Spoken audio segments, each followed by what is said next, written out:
Monsieur le Président, messieurs les ambassadeurs, mesdames et messieurs, bonjour. Je suis Julienne Morisseau, originaire, pas d'Afrique, je reprécise Guyane française, les Outre-mer français. Et effectivement, je représente le Zonta International, qui est un club-service américain, donc comme le Rotary Club, comme le Lions Club, pour la zone Afrique, donc uniquement. Voilà, d'où la mention de l'Afrique. Le sujet que j'ai choisi de traiter, donc très rapidement, est relatif aux femmes, État et religion, entre liberté, égalité et soumission. Si le bloc de constitutionnalité pose le principe de l'égalité des droits humains, les droits des femmes étant partie intégrante des droits humains, l'État est garant de la Constitution. Les traditions religieuses monothéistes, imprégnées d'une forte culture patriarcale, légitiment et normalisent les inégalités des sexes. Les héritages religieux scellent le principe de l'infériorité des femmes, des stéréotypes de genre, en valorisant et en louant les vertus des femmes pieuses, soumises, tout en mettant sur un piédestal le sexe premier, le sexe masculin. Les religions monothéistes énoncent des préceptes qui verrouillent les rôles, contrôlent les corps et les comportements féminins. Ces religions dépouillent les femmes de toute liberté.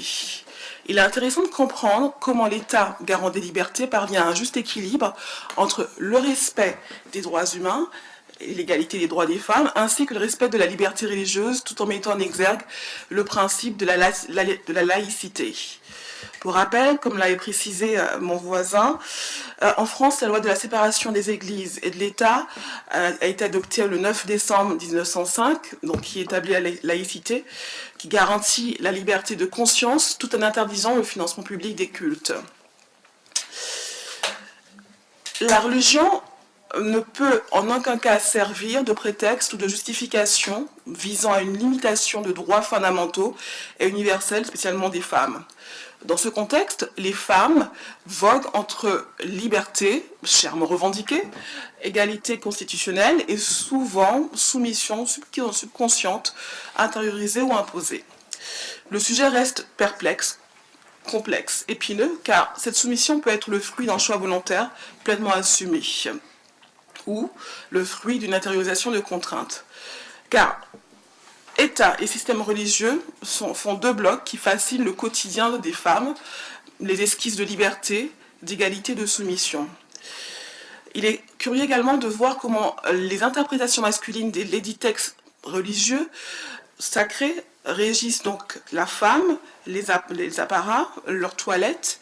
Je prends par exemple les codes vestimentaires stricts imposés par certaines religions, le port du voile et autres, le contrôle du corps de la femme avec l'interdiction de l'IVG en cas de viol notamment, la sacralisation de la femme liée à son statut de femme vierge, donc virginité, pureté, au mariage.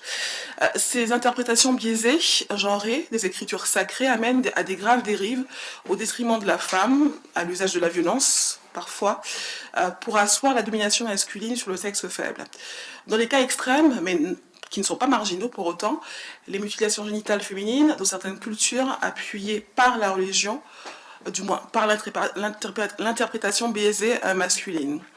Ceci dit, il est important de préciser que les textes sacrés religieux reflètent leur époque, puisque il ne faut pas occulter que la notion d'égalité entre l'homme et la femme est très récente. La première déclaration des droits de la femme et citoyenne, grâce à Olympe de Gouges, date de 1791, donc la Révolution française.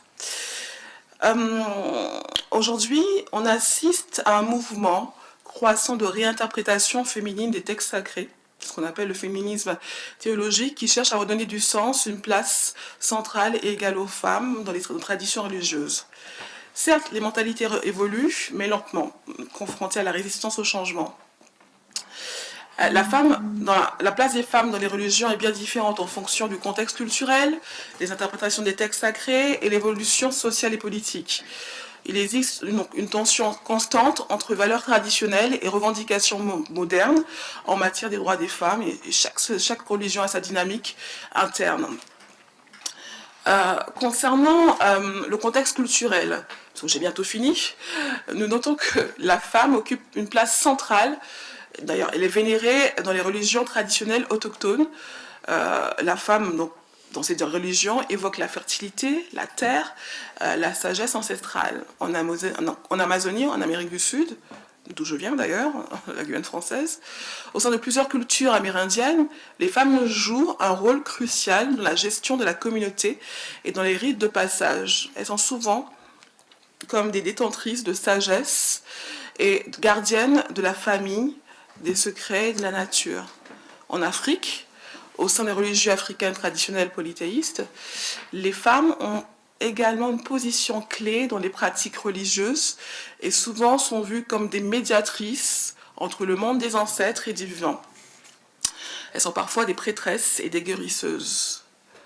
Indépendamment à l'État et à la religion, le Centre international, qui est donc le club service américain après le Rotary Club, a la particularité d'être un club mixte composé de membres masculins et féminins qui travaillent ensemble à faire avancer donc, le statut de la femme, mais également les droits des femmes.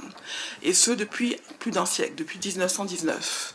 Nous travaillons ensemble à faire en sorte que les femmes parviennent à l'autonomie, grâce à l'entrepreneuriat, grâce à des métiers dans les secteurs d'activité où nous sommes sous-représentés.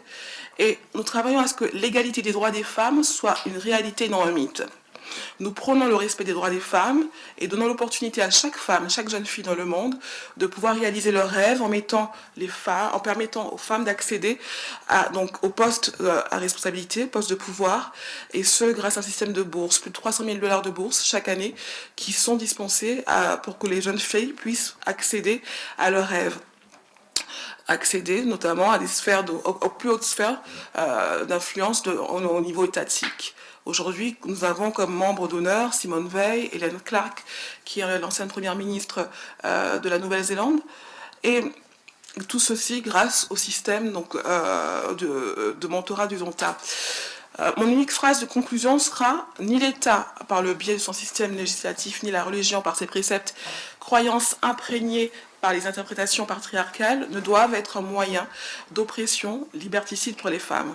Femmes porteuses de messages de paix pour un monde meilleur, pour nos enfants, la génération future. » Merci. Bravo.